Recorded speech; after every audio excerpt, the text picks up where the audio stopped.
Assalamualaikum warahmatullahi wabarakatuh. Waalaikumsalam warahmatullahi wabarakatuh. Sudah hadir semua ya, sehat ya. Ya, nampak tegak semua ya. Kita hari ini ketemu lagi ya. Ketemu lagi mata kuliah yang sama ya. Ya. Saya harapkan sampai akhir nanti juga kita masuk kondisi seperti ini ya, segar ya, dari awal segar sampai akhir segar, sehingga nanti apa yang kita pelajari di sini diharapkan bisa adik-adik sekalian serap dengan baik ya, dan bisa mengaplikasikannya nanti ya. Nah, sebelum kita mulai, saya harapkan kita berdoa dulu ya, berdoa untuk minta keberkahan pada Sang Yang Kuasa, sehingga apa yang kita pelajari hari ini bisa menjadi berkah dalam kehidupan kita dan juga masa yang akan datang. Berdoa dimulai.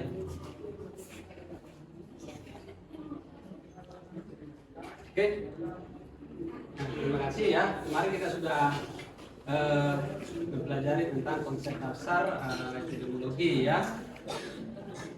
Tentunya kita hari ini kita masuk kepada kuliah yang baru, apa bahasa yang baru, itu tentang konsep terjadinya penyakit ya. Nah, saya harapkan yang kemarin ya sudah kita jelaskan tentang definisi dari epidemiologi itu sendiri, juga bagaimana apa yang perbedaannya dengan apa namanya jenis epidemiologi dan perbedaannya ya, epidemiologi deskriptif dan epidemiologi analitik gitu ya. Nah, saya harapkan semua itu sudah dipahami. Sudah dipahami semua ya. Ada yang mau ditanyakan materi yang kemarin? Sudah paham ya? Oke ya. Nah, baiklah, untuk selanjutnya kita akan masuk kepada materi hari ini. Itu konsep terjadinya penyakit. Baik ya. Terima kasih adik-adik sekalian. Kita masuk hari ini konsep dasar terjadinya penyakit ya. Sebelumnya kita sudah belajar tentang riwayat alamiah penyakit gitu ya. Maka hari ini kita lanjutkan dengan mata kuliah kekerasan tentunya mengenai konsep dasar terjadinya penyakit gitu ya. Nomor 36 tahun 2009 itu mencakup 5 aspek, yaitu kesehatan fisik ya, kesehatan fisik, juga kesehatan mental, ya, kesehatan spiritual, dan juga kesehatan secara sosial ya, dan juga kesehatan secara ekonomi. Contoh ya, mengacu kepada produktivitas seseorang yang telah memasuki usia kerja, kondisi ini dapat diukur dari mempunyai pekerjaan atau menghasilkan secara ekonomi. Nah, maksudnya di sini ya secara sosial, ekonomi, kita tidak produktif, tentunya akan dikatakan tidak sehat. Artinya dalam usia yang sudah lansia ya, kita tidak produktif lagi, tidak mampu bekerja, tidak mampu menghasilkan sesuatu ya, sehingga secara sosial kita tidak sehat gitu ya. Nah, sehingga dalam Undang-Undang Nomor 36 tahun 2009 tadi didefinisikan bahwa kesehatan adalah keadaan sehat baik secara fisik, mental, spiritual maupun sosial ya, yang memungkinkan setiap orang hidup produktif secara sosial dan secara ekonomi. Misalnya seorang penderita yang sudah stroke gitu ya, stroke ringan, sehingga nanti biasanya ya bisa meninggalkan secara fisik gitu ya, bisa jadi mati sebelah tubuhnya ini ya, sehingga pergerakannya kaku ya. Nah, itu satu tip kita sudah menderita penyakitnya. Misalnya seperti hipertensi ya, itu orang tua kita yang di kampung lakukan pemeriksaan tensi dia, tensi, ternyata dilihat tensinya sudah di atas normal. Itu sebagai dasar ya. Nah, kita masuk kepada konsep terjadinya penyakit. Yang pertama, penyakit itu bisa timbul oleh karena interaksi manusia dengan lingkungannya. Interaksi manusia, interaksi hubungan timbal balik ya, antara manusia dengan lingkungannya, ya, dimana hubungan itu akan bisa mempengaruhi terjadinya sebuah penyakit. Nah, bagaimana hubungan dengan lingkungan maksudnya? Lingkungan itulah segala sesuatu yang ada di sekitar kita, baik benda mati, benda hidup, ya. Nah, contoh, bagaimana kita berinteraksi dengan lingkungan air yang sudah tercemar oleh ya bakteri, E. coli misalnya, menjadi tempat pembuangan sampah. Nah, ya kan? Bakteri yang ada di dalam air, agent penyakit yang ada di dalam air yang telah tercemar di dalam air, konsumsi, nah dalam jumlah tertentu, dalam waktu tertentu akan menimbulkan penyakit kepada tubuh kita. Contoh ya, seberapa sering kita mengkonsumsi air yang telah tercemar oleh E. coli, itu akan mempengaruhi terhadap terjadinya penyakit diare. Seberapa banyak kita mengkonsumsi air yang telah mengandung logam berat, itu akan berpengaruh terhadap tubuh kita. Penyakit yang timbul oleh karena ada logam berat yang ada di dalam air. Oke ya. Nah, jika digambarkan dalam bentuk skema ini atau ya.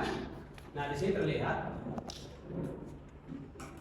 sebenarnya lingkungan itu tidak akan berbahaya. Dari gambar yang diketahui bahwa aktivitas sehari-hari manusia pada level rumah tangga, industri, area bisnis, dan kegiatan lainnya yang menghasilkan residu limbah.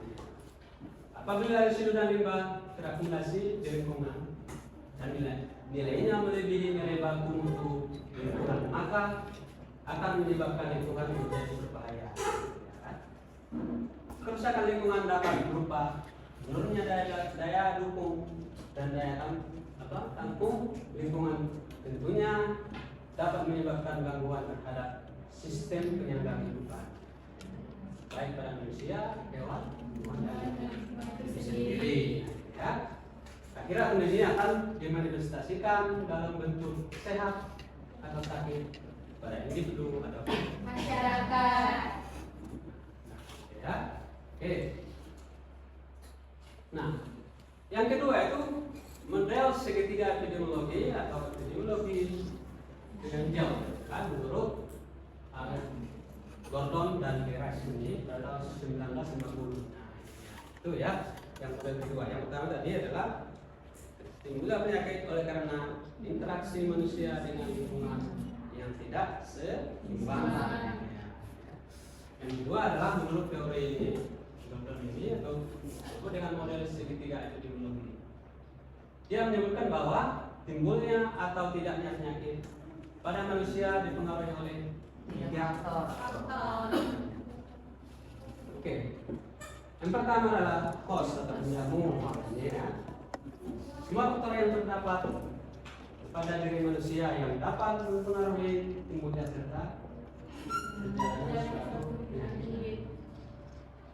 Nah, ini ada beberapa faktor ya, segala sesuatu yang ada pada diri manusia itu sendiri itu mempengaruhi terjadinya sebuah penyakit, gitu ya. Itu dari kayak udah tua gitu Pak. Nah, kan bisa jadi faktor kalau misalnya udah tua itu kan biasanya bisa jadi penyebab penyakitnya itu.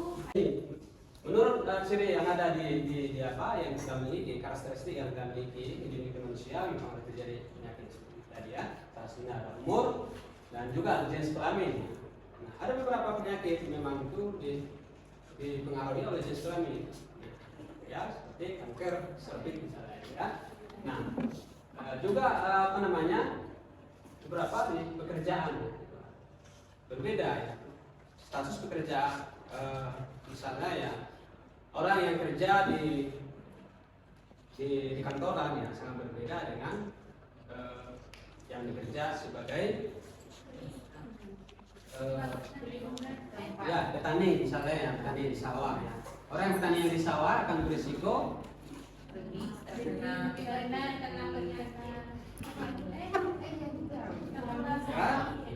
keracunan oleh pestisida. Nah, orang yang di kantoran lebih dominan dia, misalnya seorang pimpinan manajer, dia akan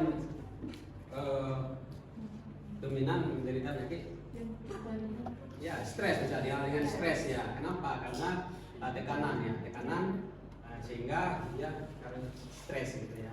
Nah, seperti itu ya. Nah, ya. Dan juga kebiasaan hidup lainnya. Nah, kebiasaan hidup kita sehari-hari yang lain tentunya juga akan mempengaruhi penyakit. Nah, itu beberapa contohnya ya. Nah, yang kedua adalah dipengaruhi oleh ijen atau bibit penyakit. Apa itu ijen? Suatu substansi atau elemen tertentu yang karena kehadirannya atau ketidakhadirannya dapat menimbulkan mempengaruhi perjalanan suatu penyakit. Nah, itu ya. Artinya karena keberadaannya dan ketidakadanya. Kalau dia ada, makanya dia akan menimbulkan penyakit. Penyebabnya. Kalau tidak ada, akan terjadi. Contoh ya, ada beberapa ya, ada 5 golongan yaitu nama golongan nutrin. Golongan nutrin. Nah, kapan dia nutrin ini sangat dibutuhkan oleh tubuh ya. Tetapi kapan dia bermasalah menjadi penyebab suatu penyakit? Nah, ketika kita asupannya sudah berlebih. Nah, dan juga ketika asupannya kekurangan, maka nanti dia akan berpengaruh terhadap pola pikir. Ya, dari artinya diawali dengan gizi buruk ya, gizi kurang, baru gizi buruk. Nah, nanti pada akhirnya mempengaruhi daya pikir ya kan. Jadilah kalau kami dulu dibilang pernah kami dengar itu ya otak bolong gitu ya. Otaknya ada bolong, tak ada isinya. Nah, tak sanggup berpikir. Kenapa? Karena asupan gizi pada saat pertumbuhan, perkembangan otak itu tidak mencukupi. Ya. Nah itu. Nah jika itu berlebihan nanti bisa akan menjadi obes dia. Nah, obes nanti resiko terhadap PJK, jantung koroner, hipertensi, ya. Itu ya, nutrisi adalah zat gizi yang diperlukan oleh tubuh untuk masukkan fungsi kehidupan seperti karbohidrat, telur, lemak, vitamin, mineral dan air. Yang kedua adalah golongan kimia. Nah ini ya, golongan kimia, zat kimia ini ada memang secara alami di dalam di alam ini ya, di alam secara alami. Nah dalam jumlah tertentu memang tubuh kita membutuhkannya. Ini disebut dengan mineral ya yang ada dan biasanya di dalam air gitu ya, air yang diambil dari dalam tanah gitu ya, dalam jumlah tertentu dibutuhkan. Nah pada saat dia jumlah kandungan yang berlebihan, nah itu nanti yang menjadi penyebab penyakit gitu ya. Nah, yang ketiga adalah golongan fisik ya. Misalnya suhu terlalu tinggi, suhu terlalu tinggi nanti bisa menyebabkan dehidrasi, kekurangan cairan ya. Nah bisa nanti juga darah penyakit kulit gitu ya. Nah oke ya, yang keempat adalah golongan mekanik. Nah sering digolongkan dalam golongan fisik ya, kan mirip ya. Bedanya pada golongan mekanik unsur campur tangan manusia lebih banyak. Misalnya kecelakaan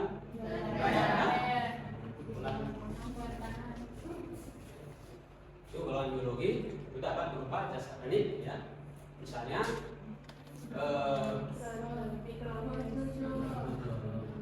berdoa ya, jadi dia ya berdoa ya, kehadirannya ini ya. Yang ketiga adalah bakteri E. coli ya, virus COVID-19, jamur kipanum ya. Nah ini ya digolongkan ada 1 sampai 4 digolongkan dengan abiotis ya. Dan juga golongan yang terakhir itu golongan biotis, artinya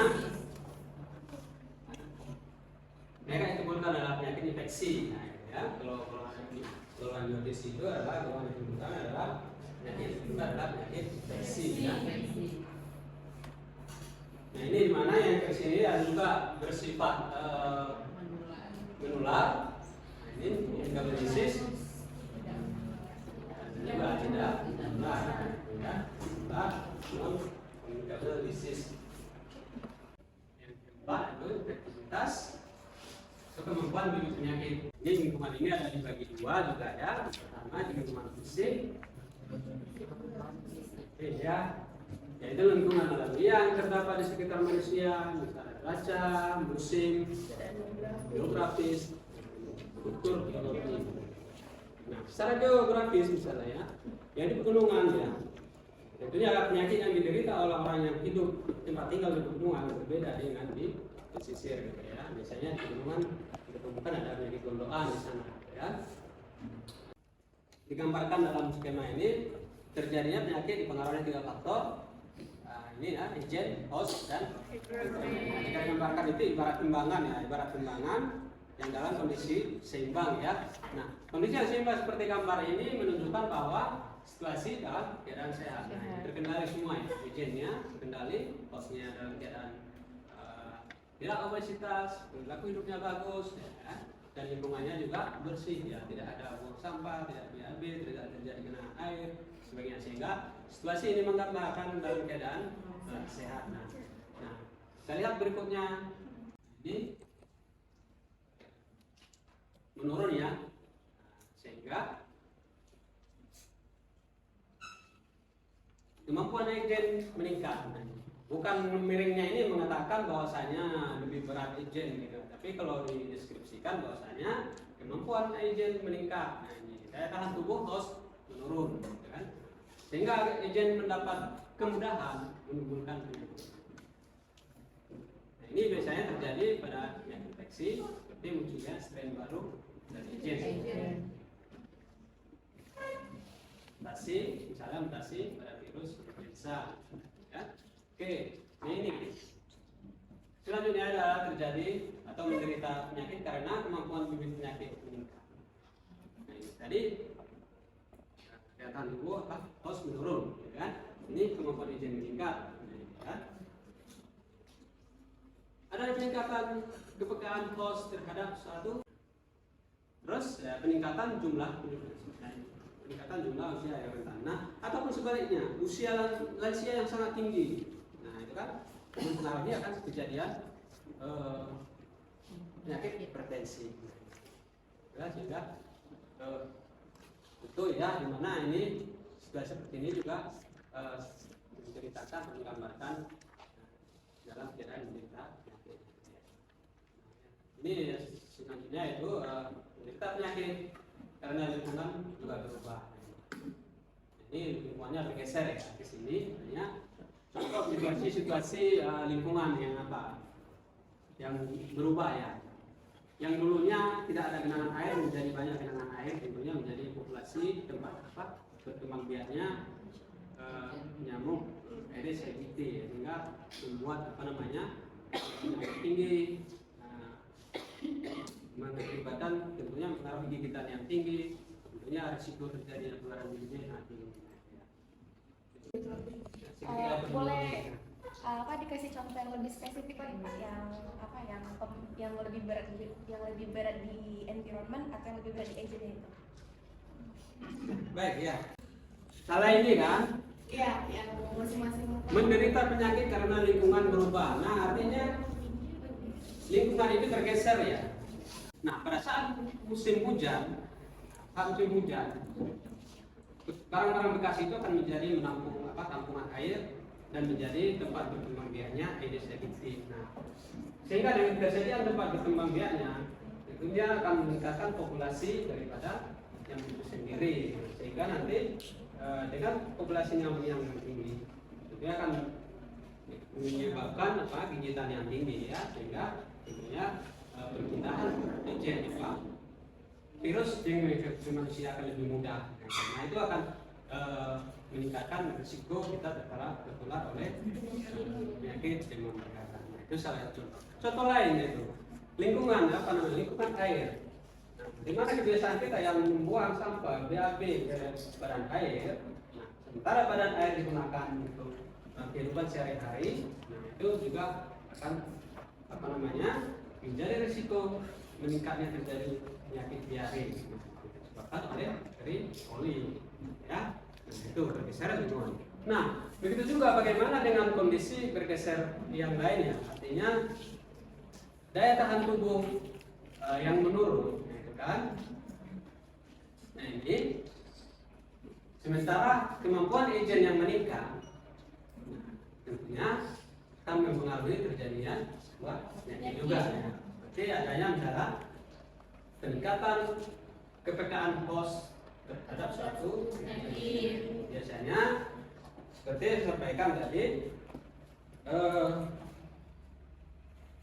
kelompok-kelompok umur misalnya ya, yang beresiko, peningkatan jumlah kelompok umur yang beresiko terhadap hipertensi misalnya. Kelompok usia di atas 65 tahun ke atas meningkat, misalnya dari seluruh jumlah penduduk misalnya 2/3 atau separuhnya adalah kelompok usia lansia, tentunya itu akan juga meningkatkan terjadinya risiko terhadap penyakit hipertensi. Begitu juga atau sebaliknya, biasanya orang yang meningkat jumlah penduduk usia bawah 15 tahun ke bawah yang sangat tinggi, misalnya 2/3, ya, tentu itu juga mempengaruhi terjadinya sebuah penyakit yang diderita oleh kelompok umur 12 tahun seperti campak misalnya. Nah, itu juga ya, juga mempengaruhi terjadinya. Nah, kalau sehingga di dalam teori ini disampaikan, nah, kondisi ketiga faktor ini harus berimbang. Nah, ya, kondisi lingkungan yang baik, yang sehat, yang seimbang, daya tahan tubuh, perilaku hidup kita ya, yang baik ya, dan juga tentunya kemampuan agent yang tidak meningkat, tentunya akan mempengaruhi sehingga terjadi dalam keadaan seimbang dan dikatakan sehat. Assalamualaikum warahmatullahi wabarakatuh. Waalaikumsalam warahmatullahi wabarakatuh. Perkenalkan, nama saya Jahana Hasatul Aulia sebagai moderator dari kelompok 9 dan Nisrina sebagai anggota. Kami akan menjelaskan tentang penyakit demam berdarah dengue. Demam berdarah dengue disebabkan oleh nyamuk Aedes aegypti yang terinfeksi virus dengue saat menggigit manusia yang sakit demam berdarah dengue, yang sedang sakit demam berdarah dengue. Virus dengue dapat pula ditularkan dari penyakit ke telur-telurnya. Nyamuk tersebut menggigit orang yang terinfeksi dan kemudian menggigit orang sehat, menyebarkan virus ke dalam darahnya. Gejalanya demam berdarah dengue, mata, ruam kulit, dan nyeri batang mata. Faktor lingkungan yang berpengaruh terhadap penyebaran penyakit demam berdarah dengue meliputi 1. Perubahan iklim, 2. Tempat penampungan air, 3. Kerusakan lingkungan, 4. Urbanisasi, 5. Kepadatan penduduk, 6. Kurangnya pengendalian nyamuk, 7. Ketidakadilan sosial dan ekonomi, 8. Perjalanan antar negara. Penyakit Aedes aegypti. Nyamuk ini berkembang biak di kondisi sanitasi lingkungan yang tidak baik, juga genangan air yang terdapat di sekitaran rumah. Simpul 3. Pemanjanan. DBD dapat ditularkan melalui gigitan nyamuk dan perdarahan lebam atau ruam pada kulit, muka, dada, lengan atau kaki, dan nyeri ulu hati. Terkadang BAB berdarah atau muntah darah. Hari ke-7 sampai hari ke-3 sampai ke-7 panas turun secara tiba-tiba. Demam tinggi bisa mencapai 440 Celcius, bintik merah, pekat di beberapa bagian tubuh. Oke ya, terima kasih kepada si apa tadi? Bersihan. Apa namanya? Setelah konsultasikan hasil dari apa? Nah, itu selanjutnya ada sesi ini, ada sesi pertanyaan ya, pertanyaan dari teman-teman sekalian. 3 pertanyaan dulu ya untuk kelompok 1 dan 3 pertanyaan untuk kelompok. Nanti tentunya pertanyaannya adalah yang kaitannya dengan kita. Perkenalkan, saya Indi Febianti akan bertanya kepada kelompok 1 mengenai penyakit leptospirosis. Jadi, kenapa kadang-kadang penyakit leptospirosis itu bisa meningkat ketika adanya banjir? Ya, terima kasih.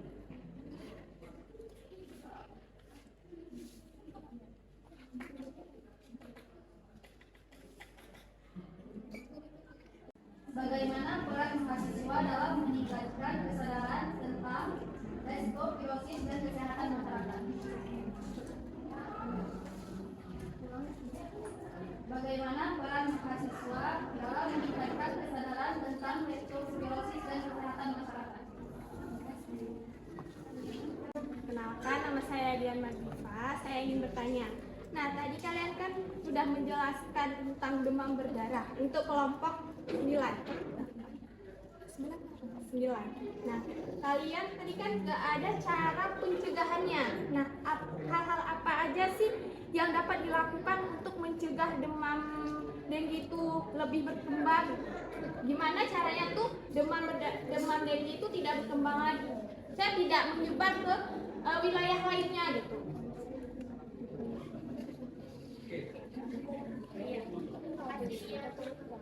Ibu menyusui yang terkena DBD bisa menularkan penyakit kepada bayi. Jelaskan. Kok misalkan iya kenapa, kok misalkan enggak kenapa. Sekian, terima kasih. Apakah demam berdarah bisa menular antar manusia? Misalnya atau enggak DBD itu bisa kena enggak ke hewan-hewan lainnya? Misalnya nyamuk ini gigit biawak misalnya, biawak itu terkena DBD enggak?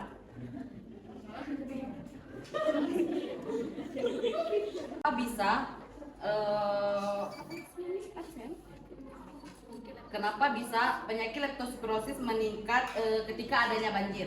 Karena pertama di dekat-dekat pemukiman warga itu pasti ada selokan. Nah, kadang di selokan itu terdapat tikus yang sudah terinfeksi.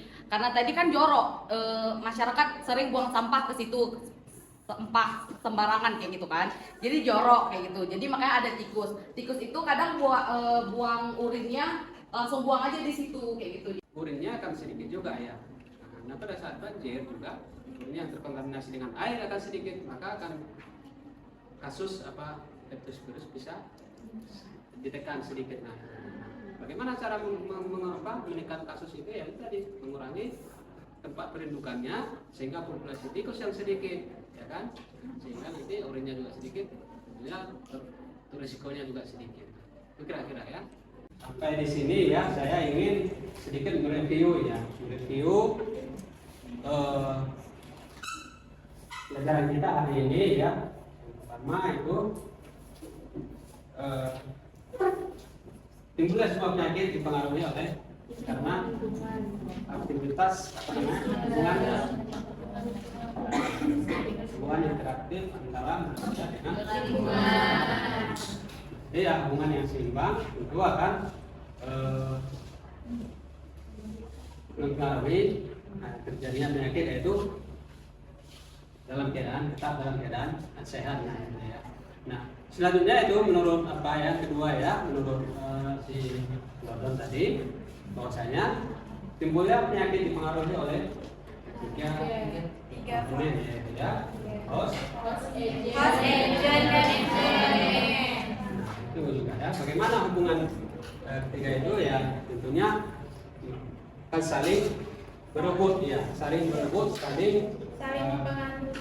saling menarik ya, itu keuntungan daripada lingkungan. Nah, jika terjadi perubahan keseimbangan, maka akan timbul penyakit. Karena itu seimbang, maka tetap keadaan sehat. Oke ya. Kalau tidak ada pertanyaan untuk sesi ini kita badai ya. Nah, di mana nanti untuk berikutnya kita akan masuk kepada materi apa ya? Teori simpul. Ya gitu ya. Itu berikutnya adalah teori simpul. Nah, di mana nanti untuk selanjutnya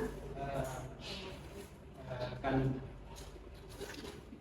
ada namanya seperti biasa ya, ada sesi kuisnya ya, sesi kuis, dan nanti ada sesi diskusinya. Tolong dipersiapkan gitu ya. Nah, oke, untuk hari ini atas segala kekurangan saya mohon maaf ya, tolong diulang kembali